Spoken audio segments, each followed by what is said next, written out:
গুরুত্বপূর্ণ। বর্তমানে একটা গবেষণায় দেখা গেছে যারা প্রতিনিয়ত পড়াশোনা করে তাদের প্রতিনিয়ত বুদ্ধি বাড়তে থাকে।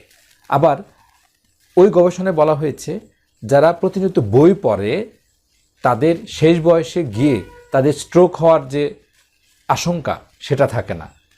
তারা যে স্মৃতিলোপ হয় সেই স্মৃতিলোপ হওয়ার আশঙ্কা থেকে বেঁচে যায় যারা বই বেশি বেশি পড়ে। বই পড়াশোনার অভ্যাস যাদের আছে তারা অনেক রোগ থেকে বেঁচে থাকে। কিন্তু আমাদের বর্তমান সময়ের বাচ্চাদেরকে কিন্তু আমরা বইয়ের প্রতি আগ্রহী করতে পারছি না।